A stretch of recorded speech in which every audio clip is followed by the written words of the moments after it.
दोस्तों नमस्कार आदाब। आप देखना शुरू कर चुके हैं आपका अपना हिंदी और उर्दू न्यूज चैनल आजकल टाइम्स, जो आप तक आपके सरोकार की खबरें रोजाना लेकर आता है हिंदी और उर्दू दोनों भाषाओं में। अगर आपने अब तक इस चैनल को सब्सक्राइब नहीं किया है तो आज ही कर लें। डीपीएल में 18 कर्मचारियों के तबादले के खिलाफ जबरदस्त धरना, गेट पर लेकर प्रदर्शन। दुर्गापुर प्रोजेक्ट लिमिटेड डीपीएल में शनिवार को ऐसा नजारा देखने को मिला जिसने सबको चौंका दिया। 18 कर्मचारियों के तबादले के खिलाफ डीपीएल के प्रशासनिक भवन के मुख्य द्वार पर कर्मचारियों ने बंद कर दिया और गेट के सामने लेटकर ऐतिहासिक धरना शुरू कर दिया। कर्मचारी संगठन Durgapur project employees limited welfare association का आरोप है कि साल 2022 के अंत में ही 332 कर्मचारियों को पड़ोसी जिलों में ट्रांसफर किया गया था। अब मुश्किल हालात में ड्यूटी करने के बाद एक बार फिर 18 कर्मचारियों को दूरस्थ जिलों में भेजने का आदेश आया है, जिससे कर्मचारियों में गहरा रोष है। प्रदर्शनकारियों ने कहा कि अचानक तबादले से उनका पारिवारिक जीवन, बच्चों की पढ़ाई और स्थानीय दायित्व सब प्रभावित होते हैं। उन्होंने प्रबंधन से मांग की कि तबादला आदेश तुरंत वापस लिया जाए, अन्यथा आंदोलन और उग्र होगा। कई कर्मचारियों ने यह भी कहा कि उनकी वरिष्ठता और कार्य अवधि के अनुसार निर्णय लिया जाना चाहिए। कर्मचारियों ने नारे लगाए, तबादला नीति बंद करो, मानवता के नाम पर न्याय दो। इस प्रदर्शन के चलते डीपीएल प्रशासनिक कामकाज कुछ घंटों के लिए ठप हो गया है। हालांकि डीपीएल के जनसंपर्क अधिकारी स्वागता मित्रा ने कहा कि मैनेजमेंट पूरे मामले को मानवीय दृष्टिकोण से देखेगा और कर्मचारियों के समस्याओं का समाधान करने की कोशिश करेगा। सूत्रों के मुताबिक अगले सप्ताह एक त्रिपक्षीय बैठक बुलाई जा सकती है।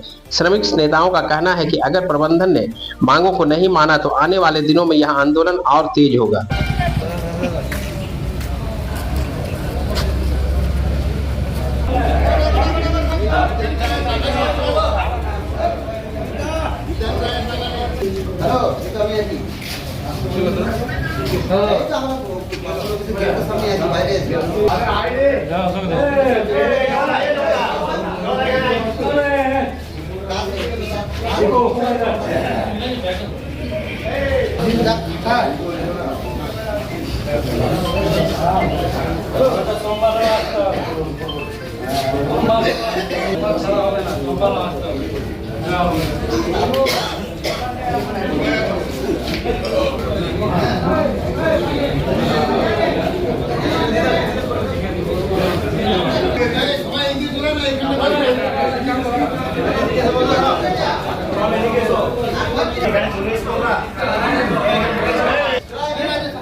পর্যাপ্ত সুবিধা পাচ্ছে না, বিক্ষোভ দেখাচ্ছে, কি বলবো? তো হ্যাঁ, এরকম একটা অসন্তোষ চলছে। ওনাদের বাইরে ট্রান্সফার করা হয়েছে, এরকম একটা ঘটনা ঘটেছে। তো ওনারা এখনো অফিসিয়ালি অভিযোগপত্র দেননি। আমরা ব্যাপারগুলো ফুটিয়ে দেখছি, আলাপ আলোচনা চলছে। হ্যাঁ, আপাতত তো ওনারা ঠিক আসলে ওনাদের দাবিগুলো জানাচ্ছেন। গেট আটকেছেন কিনা আমি এখনো সেই ব্যাপারটা ঠিক জানি না, কিন্তু ওনাদের অভিযোগগুলো ওনারা জানাচ্ছেন। আমরাও আমাদের সঙ্গে আলাপ আলোচনা করবো, দেখা যাক কি হয়। স্বাগতা মিত্র, ডিপিএল। ঘুমটা ধরবে, ঠিক আছে? হ্যাঁ বলুন। আমরা বসেছি, আমাদের কিছু লোককে কিছু কর্মীকে বিভিন্ন জেলায় স্থানান্তর করা হয়েছে গভর্নমেন্টের অর্ডার অনুযায়ী, এবং সেই স্থায়িত্বকে আমরা মান্যতা দিয়ে আমাদের কিছু সমস্যা হচ্ছে, সেই সমস্যার সমাধানের জন্যই আজকে আমরা এখানে বসেছি। কতজনকে বদলি করা? আমাদের টোটাল প্রথমে বদলি করা হয়েছিল 332 জন। পরবর্তী ক্ষেত্রে সেই 332 জনের থেকে এখন আবার 18 জনকে 4 জেলার বাইরে বিভিন্ন জেলায়, কাউকে পুরুলিয়া, কাউকে ঝালদা, কাউকে রঘুনাথপুর, কাউকে জঙ্গিপুর, কাউকে কান্দি, বিভিন্ন জেলাতে যে বদলি করা হয়েছে। তারই প্রতিবাদে নয়, সেখানে যে কাজ করতে গেলে যে সমস্যাটা হচ্ছে বা হবে তার সমাধানের রাস্তার জন্যই আমরা বসেছি। সেটা সমাধান, আমরা বদলি বিরোধিতা করছি না। ম্যানেজমেন্টের সঙ্গে আমরা কথা বলতে গেছিলাম।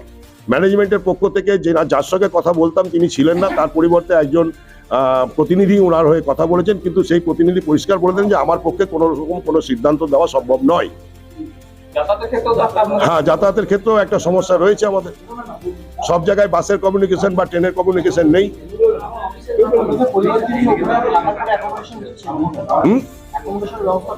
না, এখানে তো আমাদের কোয়ার্টার রয়েছে না, যেখানে আমাদের দিয়েছে সেখানে কোনো ব্যবস্থা নেই। আমরা চাইছি, প্রথম কথা হচ্ছে যে আমাদের চাকরি করতে গিয়ে ওখানে থেকে আমাদের ডিউটি করতে তার অ্যাকোমোডেশনের ব্যবস্থা করে দিতে হবে এক। দ্বিতীয় হচ্ছে আমাদের ওখানে যে সমস্ত সুযোগ মানে অসুবিধাগুলো হচ্ছে বিশেষ করে চিকিৎসা ক্ষেত্রে সেই চিকিৎসার পুরোপুরি সুবন্দোবস্ত করে দিতে হবে, তাহলে আন্দোলন চলবে। তাহলে এই আন্দোলন চলবে। যার সুবিধা পাচ্ছে আমরা যেন সেই সুবিধা থেকে বঞ্চিত। আজকে দুর্গাপুরে থেকে বা ডিপিএল টাউনশিপে থেকে বা ডিপিএল এর আশেপাশে থেকে ডিপিএল এর একজন কর্মী যা যা সুযোগ সুবিধা পায় সেই সমস্ত সুযোগ সুবিধাই হচ্ছে আমাদেরকে দিতে হবে। হ্যাঁ, ম্যানেজমেন্টকে জানিয়েছি। আমার নাম জামিউল ইসলাম, আমি তো অপারেটর গ্রেড 2 আছি, ওখানে ইউডিসি হিসেবে কাজ করছি। হ্যাঁ, আমিও ট্রান্সফার ফোরামের, আমি আমাদের যে ফোরাম তৈরি হয়েছে সেই ফোরামের প্রেসিডেন্ট আমি। আমাদের Durgapur projects employees welfare deputed employees welfare association. কোন ডিপার্টমেন্টে আগে কাজ করতেন? আগে আমি কাজ করতাম পাওয়ার প্ল্যান্টে, তারপরে এখন কোথায় বদলি? তারপরে আমি পাওয়ার প্ল্যান্ট থেকে বদলি হয়ে গেছি খাদ্য দপ্তরে, বীরভূম। ডেপুটেশন এমপ্লয়িজের ক্যাশলেস মেডিক্লেম করতে হবে। বিভিন্ন জেলায় স্থানান্তরিত ডেপুটেশন কর্মীদের হাউস রেন্ট বৃদ্ধি করতে হবে। অবিলম্বে ডেপুটেশনের স্থানান্তরিত কর্মীদের ক্যাশলেস মেডিক্লেমের ব্যবস্থা করতে হবে। অবিলম্বে বিভিন্ন জেলায় স্থায়িত্ব কর্মীদের ঘর ভাড়া অথবা ঘরের ব্যবস্থা করতে হবে। বিভিন্ন দাবিতেই আমাদের অবস্থান চলবে। মাননীয় মুখ্যমন্ত্রী বিদ্যুৎ মন্ত্রীর প্রতিশ্রুতি রক্ষা হলো ডাকানো কার স্বার্থে ডিপিএল ম্যানেজমেন্ট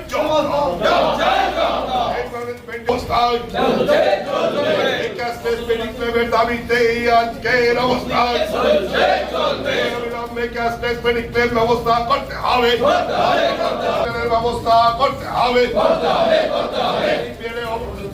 ডেপুটেশনের স্থায়িত্ব কর্মীদের বিভিন্ন জেলায় কর্মীদের কোয়ার্টারের ব্যবস্থা করতে হবে।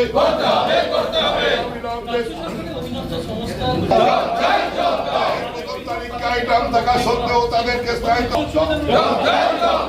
322 জনের প্রথম তালিকায় নাম স্থায়িত্ব করা থাকা সত্ত্বেও কিছু কর্মীকে বাতিল করা হলো। তখন তাদের সুরক্ষা কোথাও যেন কোথায় চলে গেছে। অর্থনী করেছে